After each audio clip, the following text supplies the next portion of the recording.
내 영혼은 안전합니다. 주 손길로 내 삶을 안으시니 그 평강이 나를 덮습니다. 내 아버지. 욥을 향한 사탄의 공격이 아주 매우 무차별적인 것 같습니다.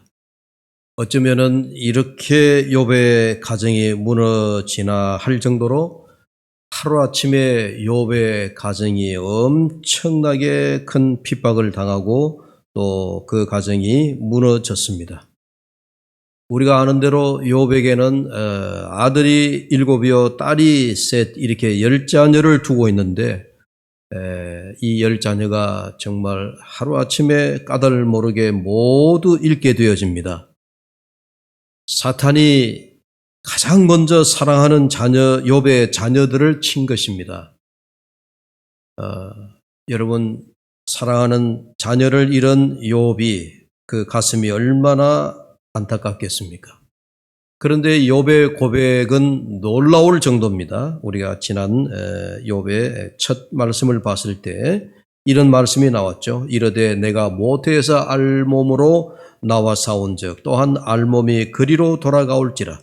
주시니도 여호와시요 거두시니도 여호와시오니 여호와의 이름이 찬송을 받으실지니이다 하고 이 모든 일에 욥이 범죄하지 아니하고 하나님을 원망하지 아니하니라. 이 고백은 욥이 자녀를 다 잃고 난 다음에 드렸던 고백이었습니다. 아무렇게나 함부로 한 고백이 아니었습니다. 사랑하는 10자녀를 다 잃고 난 다음에 가슴을 쓸어내리면서 했던 고백이었습니다. 사단이 아무리 욥을 공격해도 욥이 흔들리지 않으니까 이번에는 욥의 육신을 공격합니다. 2장 7절 말씀을 보면 사탄이 이에 여호와 앞에서 물러가서 욥을 쳐서 그의 발바닥에서 정수리까지 종기가 나게 하니라. 종기가 나게 하니라. 매우 심한 부스럼일까요? 종기가 그 고통이 너무너무 심해서 성경에 보면 제 가운데 들어간 욥이 기왓장으로 자기의 온몸에 난 종기를 끓으면서 그 고통을 이겨내고 있는 그런 모습을 볼 수가 있습니다. 아내는 남편의 위로가 전혀 되지 못했습니다. 오히려 남편을 향하여 하나님을 욕하고 죽어라 이렇게 종용하기도 했습니다. 이런 고통 가운데에 이제 우리가 욥기 4장에 들어오면 욥의 세 친구가 욥이 당하고 있는 고난이 너무 극심하다 하는 이야기를 듣고 위로하기 위하여 찾아옵니다. 그런데 4장부터 오랜 아주 욥기가 다 끝나갈 무렵까지 친구들과 대화를 나누는데 욥이 당하고 있는 그 고난에 대한 그 고난을 친구들이 위로한다고 하는 그 말들을 그 위로의 말들을 주고받는 내용들을 보면 욥에게 전혀 도움이 되지 않는 듯한 그런 말들입니다. 오늘 본문은 이런 욥의 친구들 가운데 두 번째 친구였던 빌닷이 욥을 위로하면서 준 말씀이 바로 오늘 이 아침에 본 말씀입니다. 7절에 보면 내 시작은 미약하여서나 내 나중은 심히 장대하리라. 공동 번역에 보면 좀 더 쉬운 말로 우리에게 이렇게 번역을 하고 있습니다. 처음에는 보잘것없겠지만 나중에는 훌륭하게 될 것일세. 처음에는 보잘것없지만 나중은 훌륭하게 될 것이다. 고통과 죽음의 맛을 느끼고 있는 욥에게 지금 이 말이 무엇 도움이 될까 하는 그런 생각이 듭니다. 지금 분한데, 지금 당하는 일이 너무 억울한데, 지금 당하고 있는 일이 너무 고통스러운데, 욥의 친구가 위로한다는 말이 내 시작은, 내 처음은 보잘것없겠지만, 제가 공동번역으로 이렇게 말씀을 했어요. 내 처음에는 보잘것없지만 나중에는 잘 잘 될 걸세. 여러분, 이 빌닷의 친구가 위로하고 있는 이 위로의 말이 욥에게 참 어떤 도움이 되겠느냐.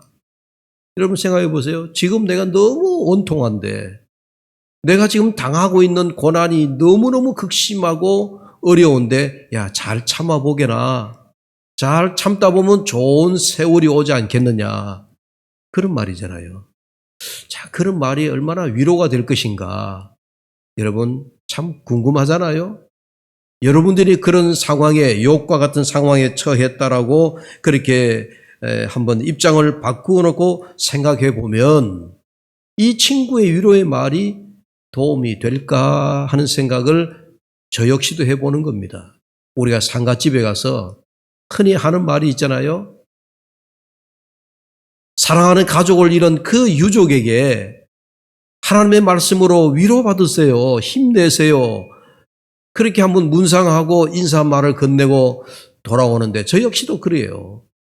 교우들의 그 상갓집에 가서 유족들에게 집사님 슬프겠지만은 하나님의 말씀으로 위로받으시고 또 용기를 잃지 마시고 힘내십시오. 그렇게 인사하고 되돌아서 나오지만요.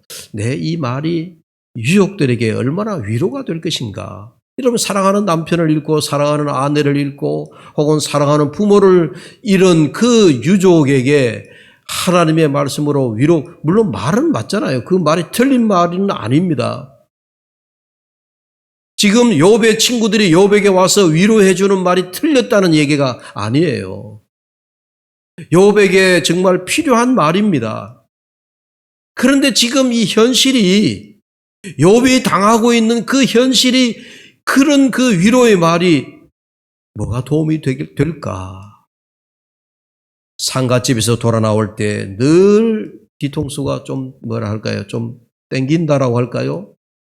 차라리 유족들의 손을 잡고 하나님의 말씀으로 위로받으라는 말은 못할지언정 그 슬픔을 당한 유족들의 손을 잡고 함께 눈물을 흘리며 펑펑 울어주는 그 위로라 그러면 말은 한마디 못하고 말은 위로의 말을 건네지 못한다 하더라도 여러분 어떤 것이 더 위로가 될까요? 유족들에게.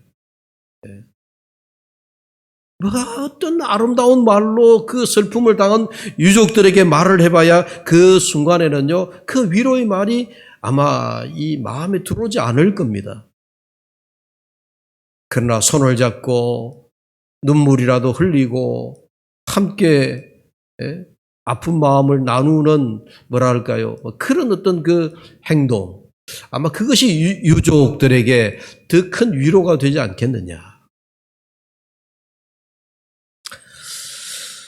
오늘 본문에서 처음에는 보잘것없겠지만 나중은 잘 될 걸세 라고 하는 이 말씀을 묵상하다가 문득 그런 생각이 들어요. 처음에는 보잘것없다.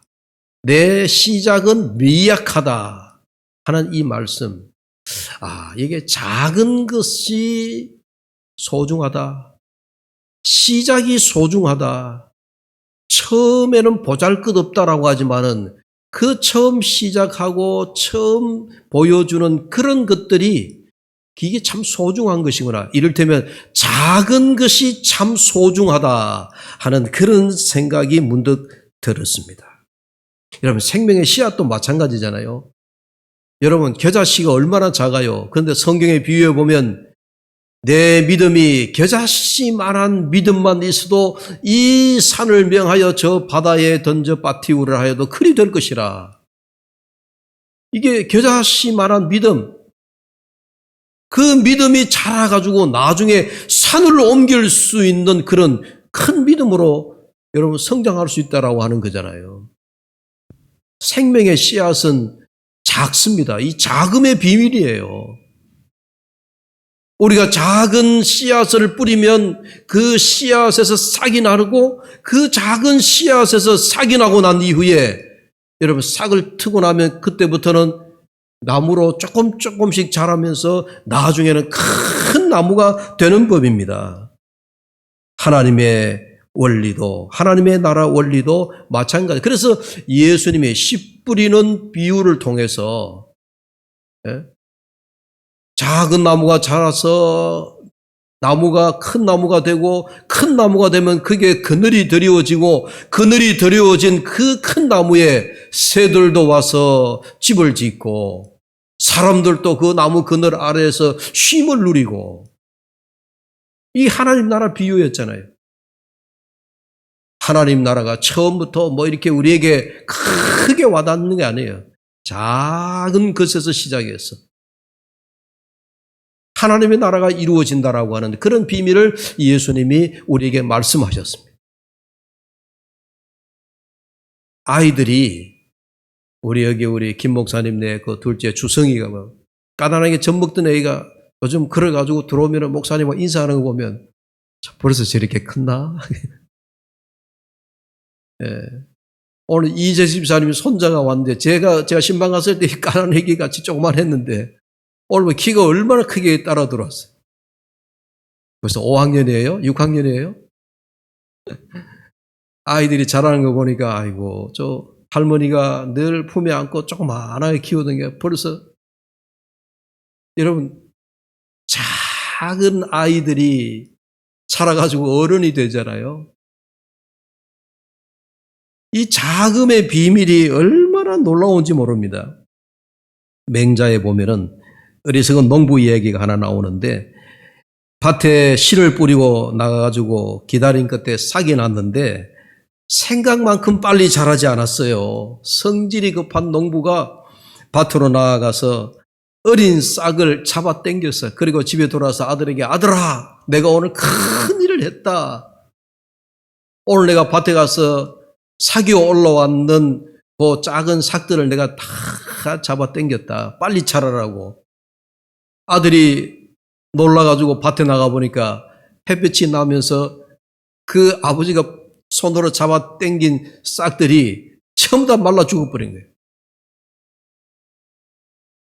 여러분 아무리 마음이 급하다라고 해서 나무와 꽃의 어떤 그 싹을 억지로 잡아 늘릴 수는 없습니다. 작은 생명에서부터 시작한 이 생명의 원리가 때가 되면 자라는 거예요. 그래서 농부는 알고 있어요. 우리가 옛날 시골에서 다 농사를 지을 때 농사꾼은 다 알고 있습니다. 아무리 작은 씨앗이라도 뿌린 후에는 작은 것이 자라서 나물이 되기도 하고 싹이 나서 이제 싹을 틔우면서 작은 나무에서 시작하여 그 나무가 자라가지고 키가 큰 나무가 되고 아름드리 나무가 되고 그 농부는 아는 거죠. 생명을 사랑하고 소중히 여기는 우리 사람은 작은 것을 소중히 여깁니다. 큰 것만을 바라고 내가 큰 사람이다 라고 하는 사람은 자기 허영에 빠지기가 쉽습니다. 사람의 참모습은 작은 것이지만 그 작은 것을 작게 여기지 않고 작은 자라고 해서 어린 아이라고 해서 업신여기지 않는 것입니다. 저는 제 목회 경험 중에 목회를 이제 하는 동안에 제가 늘 참 이거는 평생 목회 가운데 소중한 경험이라고 생각하는데 이게 제가 개척교회 할 때였습니다. 지금부터 한 25, 6년 전에 지금 여기 우리가 월배 이쪽 지기지만 이 저쪽 그 다사 가기 전에 성서에 한 25년, 30년 전에 아파트가 막 들어오고 이럴 때 도시가 막 개발되고 할 때 그때 제가 개척교회를 한 2년 해드렸어요. 그 개척교회 할 때 제가 얼마나 제가 마음이 급하고 교만했느냐. 일주일에 한 사람씩 전도할 수 있겠다. 한 달에 한 20, 30명을 전도할 수 있겠다. 그러면 1년이면 한 300여 명을 전도할 수 있지 않겠느냐. 그래가지고 집사람하고 둘이서 참 공원으로 사람들이 많은 곳으로 막 전도지를 나눠주면서 전도를 했는데 일주일이 가도 한 달이 가도 6개월이 지나도 사람 한 사람 전도를 못 하겠더라. 부지런히 전도지를 주고 전도를 하는데도 교회에 오는 사람이 없어요. 이야, 내 생각 같으면, 사람의 생각 같으면 이렇게 발에 밟히는 게 사람들인데, 어깨에 부닥치는 게 사람들인데, 공원에 나가면 사람들이 득실득실한데, 야, 이 사람들을 전도하면 일주일에 한 사람을 전도 못 할까? 생각했습니다. 그러다가 일주일에 한 사람도 전도 못했어요? 한 달에 그러면 한 사람이라도 전도할 수 있지 않겠느냐? 한 달에 한 사람도 전도가 안 되는 거예요. 낙심이 되기 시작했어요. 그런데 제가 소중하게 깨달음이 뭐냐? 여러분, 내가 그저 급한 마음에 개척교회를 크게 한 1년에 300명씩 전도하고, 그러면 10년이면은 대구에서 그래도 1000명이 넘는 그런 큰 교회가 되지 않겠느냐. 지나고 보니까 그때 참 얼마나 내가 어리석은 생각을 했느냐 하는 생각을 갖고 제가 참 많이 그때 깨달은 바가 있습니다. 여러분, 바다 물고기 가운데 보고라고 하는 게 있잖아요. 보고고기. 이 보고고기는 우리가 알다시피 보고는 배가 불룩해요. 어떤 사람이 그걸 비연지는 모르겠지만은 보고의 배가 왜 그렇게 유달리 다른 물고기와 달리 크기에 비해서 배가 왜 그렇게 크고 볼록하냐? 우리가 알 턱이 없잖아요. 생김새부터 그러니까 그런가 보다 하고 생각했는데, 어떤 지인이 말하기를 보고는요, 자기의 그 작은 덩치를 다른 사람에게 크게 보이기 위해 가지고 보고 배가 불룩하고 크다는 거예요. 여러분, 재미있는 해석이죠. 네. 자기가 작으니까 좀 크게 보이고 싶은 우리 사람의 욕망을 가리키는 것 같아요. 그래서 자꾸 배를 불리는 거예요. 여러분, 개구리가 황소 앞에서 황소만큼 나도 크다라고 하는 걸 한번 보여주려고 친구들에게 자꾸 숨만 들이키고 그러다가 이 개구리가 배가 터져 죽었다 하는 그런 동화 얘기 아시죠? 네. 여러분, 개구리가 아무리 지가 숨을 들이마시면서 개구리 배를 불려도 어찌 황소만큼 자기가 부풀리고 크게 만들 수 있겠습니까? 그런데 어리석은 이 개구리는 친구들 앞에서 나같이 그 황소만큼 내가 클 수 있다고 자꾸 숨만 들이쉬고 배만 빵냥하게 하다 나중에 배가 뻥 터져서 죽었잖아요. 배 터진 개구리 이야기. 참 우리가 때로는 이렇습니다. 상대방에게 나의 존재감을 나타내려고 하다 보니까 보고와 같이 자꾸 배를 부풀리고 배 터져 죽은 개구리와 같이 자꾸 우리가 숨을 들이마시기만 하고 배를 불려서 배 터지는 그런 어리석은 개구리 같지 않느냐. 참 웃지 못할 그런 여러분 에피소드입니다. 예수님은 사람을 살리는 일, 생명을 살리는 일, 또 하늘나라의 복음을 전하는 일, 하나님의 사랑과 신비를 드러내는, 요즘 보면 예수님은 너무너무 큰 일을 하신 분이에요. 인류를 구원하시기 위하여 예수님이 이 땅에 내려오셔서 이렇게 복음과 생명과 하나님 나라를 위하여 큰 일을 하신 예수님이 우리의 사복음서 어디에 봐도 예수님 자신이 내가 이렇게 큰 일을 한다? 내가 예수님의 이름을 한 번도 드러내신 일이 없더라는 거예요. 다만 예수님이 당신의 이름을 가리킬 때 뭐라고 말씀하시느냐? 인자라고 이렇게, 인자. 그걸 우리말로 해석하면 사람의 아들이다, 이런 말이거든요. 예수님은 자기의 존재를 늘 인자라고 표현을 하시더라는 거예요. 주님 스스로 그 이름을 나타내시는 일이 없더라는 얘기예요.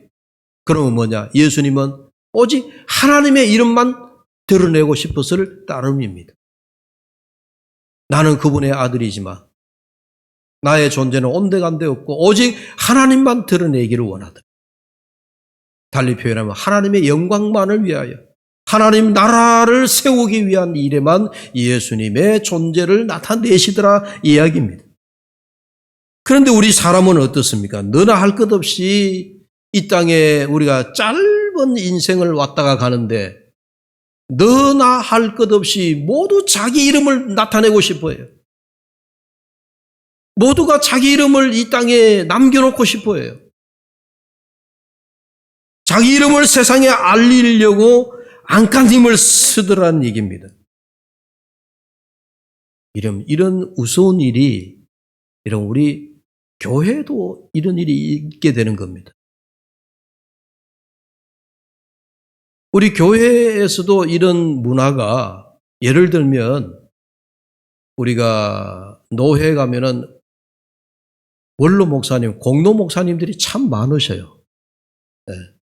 노회에 원로 공로 목사님이다라고 하면 한 노회에 뭐 20년, 30년 있으면서 노회장도 하시고 이런 어른들이 퇴직하실 때 보면 전부 다 그 앞에 공로 목사라고 하는 타이틀을 붙여줘요.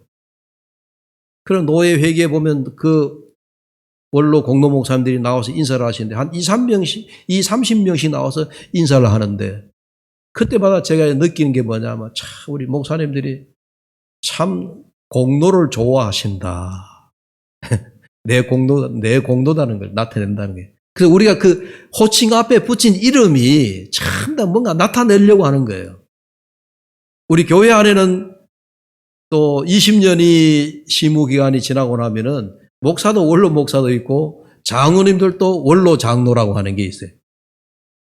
은퇴 장로를 넘어서 원로 장로, 원로 목사, 공로 목사, 공로 장로 이런 용어들이 다 뭡니까? 우리가 이 교회 안에나 혹은 우리가 이 노회 안에서나 나의 힘이 지대했다라고 하는 것을 보여주려고 하는 거예요. 이게 우리 예수님의 마음과 너무 이런 차이가 나지 않습니까? 예수님은 하나님만 드러내고 싶어 하는데 우리 인간은 이렇게 짧은 한평생을 왔다가 가면서 자꾸 자기 이름을 나타내고 싶어 하는 그런 마음이 있더라는 얘기예요.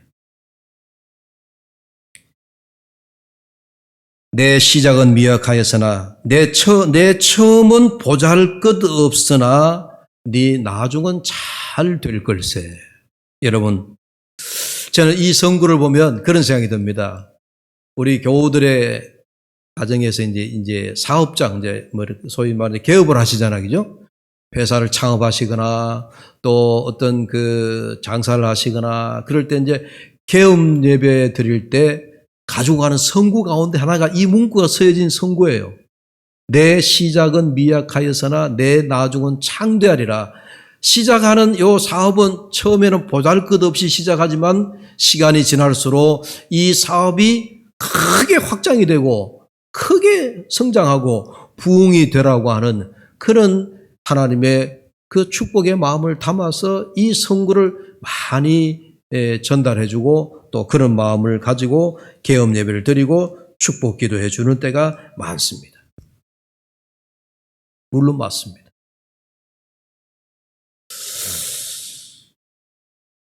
다산 선생이라고 하는 그 선생을 우리가 잘 아는데 이 다산 선생의 지식경영법이라고 하는 책이 있어서 그 책 속에 이런 말이 나오대요. 수정윤색이다 하는 그런 말이 있다. 이 수정윤색이라고 하는 말은 그 책에서 이렇게 말을 합니다. 제가 한번 읽어볼게요. 이 말은 모든 일이 첫술에 배부를 수는 없다. 처음 단계에서는 비록 최선의 노력을 다한다 해도 시간이 지날수록 부족한 부분이 드러나고 빼고 보태야 할 내용이 눈에 띄게 마련이다. 이때 마음을 활짝 열어놓고 서슴없이 고치고 기꺼이 바꾸는 태도가 필요하다. 큰 원칙에 있어서는 변화가 있을 수 없다. 하지만 그 시행 세칙만큼은 현실에 적용해 봐서 맞지 않는 부분이 있으면 얼마든지 수정, 윤색하여 고쳐 나가야 한다는 것이다. 제가 문득 내 시작은, 내 처음은 보잘것없으나 내 나중은 잘 될 걸세라고 하는 말에 이 다산 선생의 지식경영법이라고 하는 이 글 속에 이 참 딱 맞는 글이에요. 큰 원칙에 있어서는 변화가 있을 수 없지만 그러나 부분적으로는 현실에 적용해 봐서 맞지 않는 부분은 얼마든지 수정, 윤색. 여러분, 윤색이라고 하는 말이 어떤 말씀인지 제가 잠깐만 말씀을 드리면 아마 윤색은 글을 써서 다듬는 것을 윤색이라고 그래요. 여러분, 작가나 시인이나 소설가가 한 번에 모든 처음 붓을 들어가지고 처음부터 붓을 놓기까지 한 번에 글을 완성하는 부분은 없으면 그런 작가는 없습니다. 시인은 내가 처음 떠올라왔는 그 시상을 적고 난 다음에 작은 메모지, 수첩을 갖고 다니면서 또 고치고 수정해서 그리고 마침내 시를 완성하는 것이고요. 또 수필가도 마찬가지죠. 내가 처음 썼는 글을 이걸 한 번에 마친다. 그런 수필가는 없습니다. 글을 써서 또 수정하고 또 그게 윤색이라고 하는 거예요. 다듬어 고쳐나가는 일. 그리고 마침내 완성하는 일. 여러분, 우리가 인생의 계획을 세우는 일도, 우리가 목표를 잡는 일도, 우리가 한 번 세운 계획을 이게 완벽하다라고 해서 그걸 끝까지 가져가는 사람은 잘 없습니다. 세워놓은 계획을 중간에 또 수정해서 그리고 마침내 완성으로 나가려고 하는 것이, 그게 왜 우리 인간은 내가 처음 생각한 것이나 처음 썼던 글이 처음에는 이게 완벽하다라고 생각했는데 시간이 지나고 보니까 1년이 지나고 5년이 지나고 10년이 지나고 보니까 여기 잘못됐구나. 또 고쳐나가야 된다는 거예요. 그게 수정 윤색의 원리라고 하는 거예요. 처음은 미미하지만 끝을 더 잘 되게 만들어가는 것. 오늘 말씀을 보면서 우리가 한번 정리해 봅시다. 처음은 보잘것없겠지만 나중은 잘 될 것이다. 우리의 모든 것이 시작이 있으면 나중, 즉 마침이 있습니다. 우리 학교에도 학기 시작이 있으면은 종강, 학기 말이 있잖아요. 학생이 학기의 시작에는 배움의 첫걸음으로 보잘것없지만은 그러나 학기가 마치고 한 학년이 마칠 무렵 되면은 1년 동안 배웠던 것이 자기를 다듬어서 또 성숙하게 만들어가는 것입니다. 여러분의 가정, 결혼한 우리 젊은 청년들이 결혼을 해서 한 가정을 이루었을 때 우리가 볼 때는, 어른들이 볼 때는, 기성세대들이 볼 때는 한없이 처음 결혼한 신혼 부부들이 여러분 참 버벅거릴 때가 많습니다. 그러나 아주 약해 보이고 보잘것없다 하더라도 그 신혼 부부가 이제 세월이 흘러가면서 단단한 가정으로 세워져 가는 겁니다. 여러분, 우리 교회도 마찬가지죠. 우리가 오늘 원래 22년, 이제 해가 바뀌면 23주년이 되는 때인데 약 20여 년 전에 세워진 우리 교회가 얼마나 미미했겠어요. 그러다 지금이 장대하다는 말은 아닙니다. 하나님이 언제 우리 교회를 더 창대하게 하실는지 늘 하나님이 만들어 가시는 과정에 있다고 생각하지만 우리가 남들이 볼 때 보잘것없어 보여도 시간이 흐를수록 세월이 거듭되어질수록 교회가 점점 더 하나님의 말씀 위에 반석 위에 세워져 가게 됨을 믿습니다. 지금이 왜 이래? 그럴 거 없어요. 하나님의 역사는 교회를 그렇게 만들어 가시는 겁니다. 내 처음은 보잘것없지만 내 나중은 잘 될 걸세. 그런 하나님의 역사를 우리가 바라봐야 되지, 중간에 하나님의 역사를 우리가 보지 아니하고 우리가 교회를 함부로 얘기하면 안 되는 거예요. 처음보다 나중에 더 잘 되는 은혜, 가정이나 교회나 여러분들의 개인의 삶이나 오늘 말씀이 딱 맞는 말씀이냐. 우리의 처음은 보잘것없지만 내 나중은 잘 될 걸세. 여러분, 오늘 이 말씀대로 우리가 처음보다 나중이 더 잘 되는 은혜가 저와 여러분의 가정과 우리 교회에 임하시기를 주의 이름으로 축복합니다. 예. 시작보다 마침이 더 은혜스러운 그런 우리 인생을 살아가는 것이 이게 여러분 성경적인 거예요. 우리가 돌아보면 어제보다 오늘이 낫고, 예? 과거보다 현재가 낫고, 또 현재보다 미래가 하나님이 우리를 더 잘 되게 하실 것이다. 이걸 믿고 나가는 것이 믿음의 사람들인 줄로 믿습니다. 여러분들 인생도 그렇게 만들어 가시고, 여러분의 가정도 그런 가정을 만들어 믿음의 명문가를 만드시고, 또 우리 교회도 하나님의 은혜로운 그런 축복의 교회가 되고, 여러분들의 삶이 하나님이 복 주시는 그런 삶이 되시기를 주의 이름으로 축복합니다. 기도하겠습니다. 하나님 아버지, 은혜를 감사합니다. 내 처음은 보잘것없지만 내 나중은 잘 될 걸세. 하나님이 오늘 또 우리를 바라보시며 어제보다 오늘이 너희들의 삶이 더 낫다. 어제보다 오늘이 더 좋다. 하나님이 우리를 바라보시며 흐뭇해하시는 모습을 보며 우리가 그러한 하나님의 은혜 가운데 임하는 삶이 되게 하시고 우리의 가정도 그렇게 나날이 갈수록 더 은혜로운 가정이 되게 하시고 우리 대구 두레교회도 하나님이 보실 때 더 날마다 은혜가 충만한 교회가 될 수 있도록 주여 축복하여 주시옵소서. 예수님의 이름으로 기도하옵나이다. 아멘.